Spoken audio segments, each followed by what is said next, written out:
Oga, I no go fire. Oga, don't tell me what I can do. I know what I'm doing. I'm a gunner.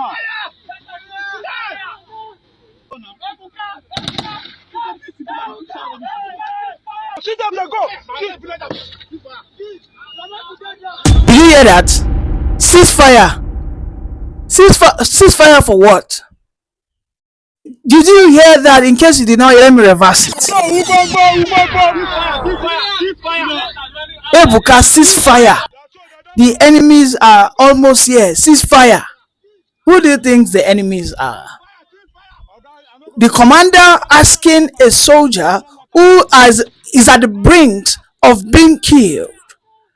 He is on the war front, and yet he's been told to cease fire, and Ebuka had to go against that very order, saying that I will not cease fire because I am a gunner and I know who I am because I am on the battleground. As Ebuka is, he will be tagged as a rebellious soldier. Do not be surprised that today Ebuka might have been either demoted or dismissed because he went against that order that would have actually risked his life to being taken by the Fulani bandits. So many times have we seen this Nigerian armies invade some parts of the southeast, but no time have I seen a time or have I seen a video where a commander will ask the armies that stop gunning into even empty bushes.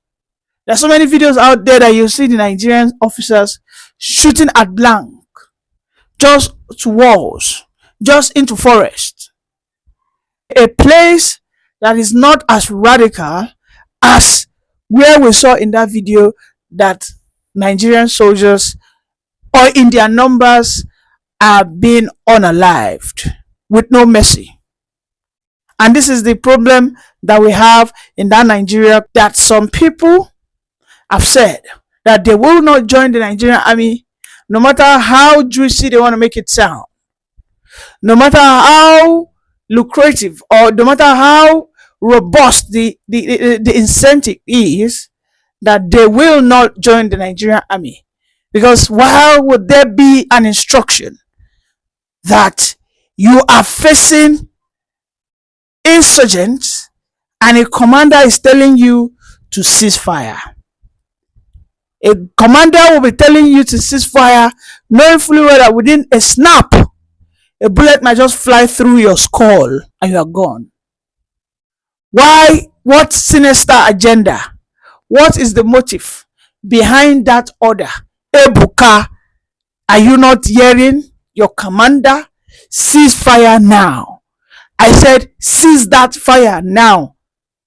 And Ebuka had to say, Oga, for this one where are they? So I know the year go, I know the year stop. As I don't enter this one, well, I know say those people, they are here for my life. Me, I no go rest unless my bullet gets exhausted. Well, it is not surprising that the Nigerian state, in so many occasions, have forgiven thousands of repentant Boko Harams. It is no longer a news that Boko Haram in the last 5 years has received over 300,000 repentant Boko Harams. That in Borno, this is what we have. And just some days ago, the Borno governor is coming out to cry on the media that the insurgents are rising again.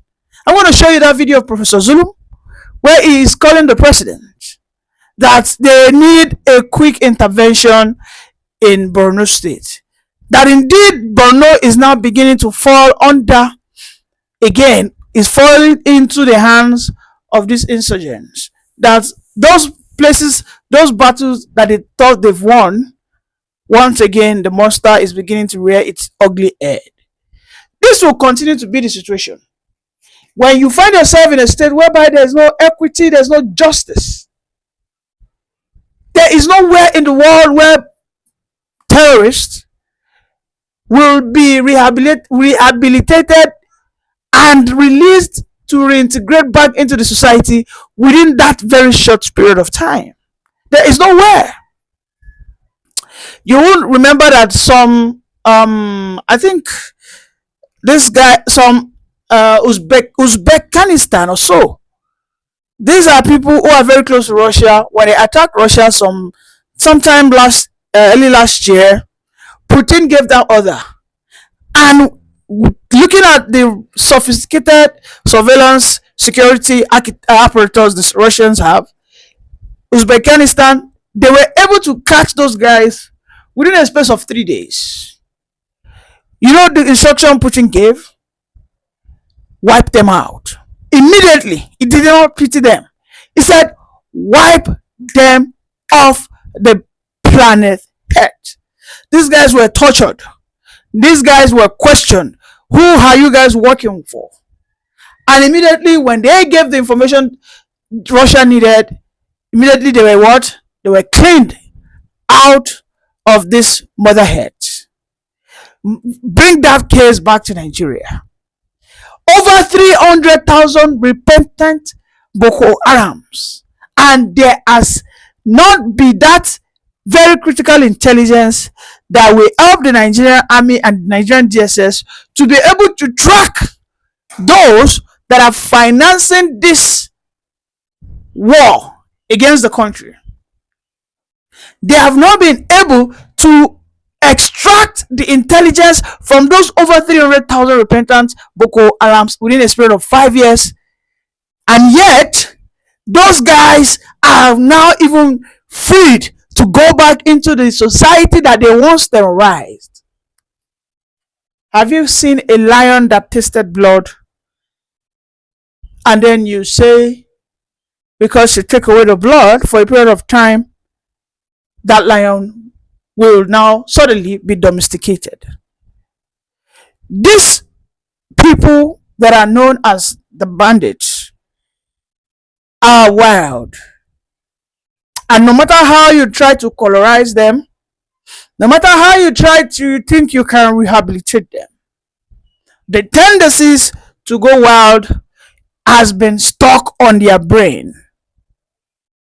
What they need is just a little emotion. When it triggers that dopamine, that sense, that satisfaction that it derives to take people's soul. Have you not heard that so many of these repentant Boko Harams have one time joined the civilian JTF, and along the line, they are the ones sabotaging the effort of the Nigerian army? Let me say kundus, like my Yoruba fellas would say, which is kudos to Ebuka in that battleground. I am telling you, Ebuka survived that scene. This is why the video is going viral. Because I am sure if Ebuka had not survived that period of time, that video would not be out here.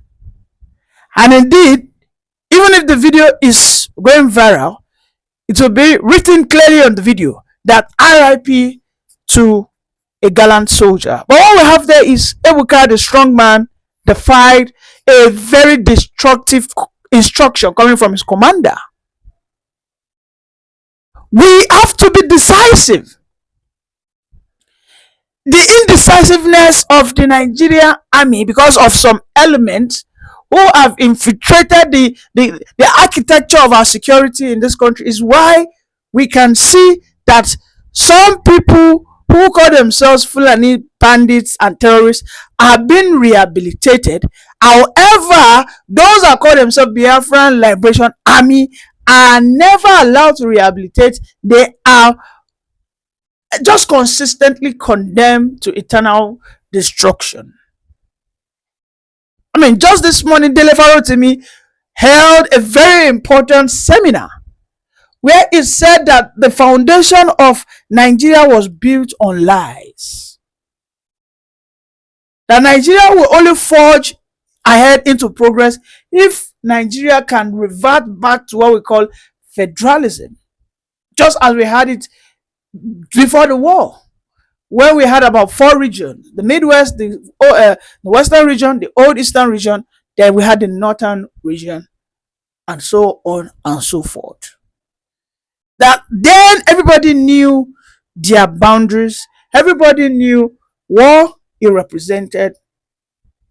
That it is not this confusion whereby you agree to go out there into the desert, a desert that has been tagged as a desert of where you might lose your life, and you get to that point that you are engaging the insurgents, the bandits, these evil monsters, and all of a sudden, out of nowhere, your commander tell you, hey, cease fire. When you know say person dey just some meters away from you, and then you wonder, ceasefire how? Do we want to have a conversation with the bandits? Why should I cease fire? We are trying to overrun these guys. My commander is telling me to cease fire. What sense am I trying to make? Am I expecting aerial bombardment on them? Or I am ceasing fire so that they can regroup and then reattack? If all these details were provided, I am sure an Ebuka would not have defied and defy his superior. I am sure.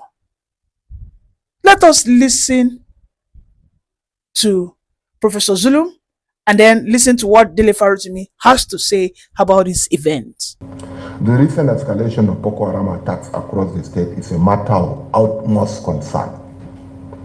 There is urgent need for aggressive military action and actionable intelligence to counter the insurgency. The recent attacks on Savangari,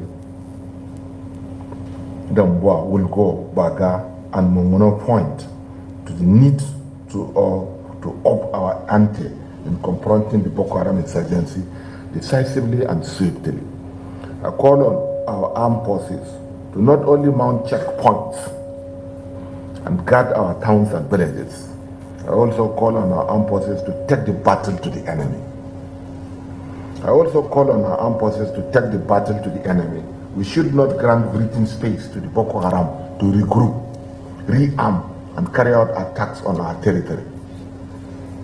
By engaging in relentless patrols, picketing, and decapitation missions, our troops should defeat and end the insurgency in time so that our recovery plan will progress without let or hindrance.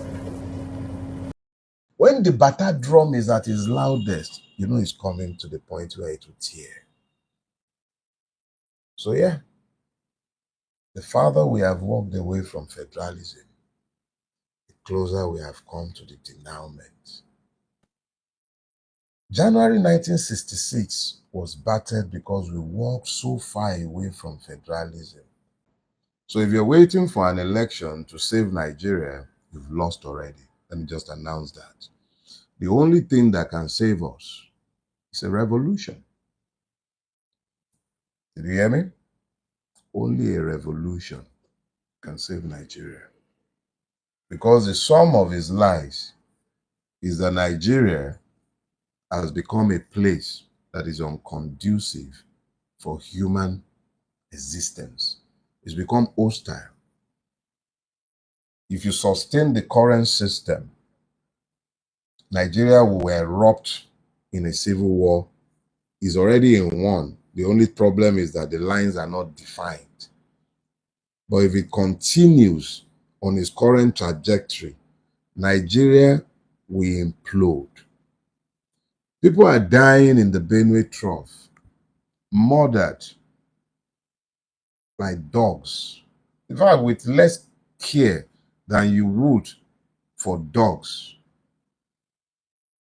But the governor of the state, who is divorced from the people because he knows his people do not matter, Abuja matters, is more interested in the autopsy of cows than in the identification of persons as young as days old being buried in mass graves. That is the governor, a member of the ethnic nationality being killed in their sleep, misdescribed and mischaracterized as farmers' others clashes. He knows that this is not the truth, but he would rather remain in power than tell the truth to power. Oh, did I say in power? No, it's too important to be described as being in power. He would rather remain in office than to assert the power of his people against the unconscionable powers that would dare to crow in daytime about the murder of his people and mischaracterize it as farmers' elders clash. Or what does one have to say, really? When a reverend father, the Catholic Church should really be ashamed of that thing that they have in Benue State, will be playing politics with IDP camps, will rather be silent about the murder of his people, and is busy issuing visa bans. Like, seriously? The sum of Nigeria's lies is that we are getting to the point where these lies, in fact, beyond an implosion, really, if you really think about it, was it not just the other day that the governor of Niger State came out and banned dreadlocks? So I couldn't have gone to Niger State in 2020, 2021 because I had dreadlocks. I'd probably have been whooped, especially since I talk so much. And of course, talkers are now terrorists, and the terrorists can be made repentant. It's the talkers who never get to repent. Terrorists are always repentant. Yeah. Which brings me to that one. Okay, so Nigeria has this extremely successful de-radicalization program. It de-radicalizes terrorists, Islamist terrorists, Fulani marauders, killers. It de-radicalizes them so quickly that I wonder if the whole thingy about Iran, Iraq, Afghanistan, what would have been necessary for America if we have simply employed the Nigerian army to be de-radicalizing them. So now, this de-radicalization program, I raised this on Twitter in the last week, that is so effective that they even recently graduated 390 murderers who have repented. And then they took these 390 murderers and de-radicalized them. And I wonder how many IPOB terrorists, and that's for the benefit of you idiots who can understand satire, how many of them have you de-radicalized? So Nnamdi has been with you for a few years now, but you can't de-radicalize him. He's not de-radicalizable. He's the one that has defied your de-radicalization capacity. And we are still in a country that makes sense. How long do you really reckon that this can continue? How long? The point is, the sum of Nigeria's lies is that where it is cannot be sustained. But I must say,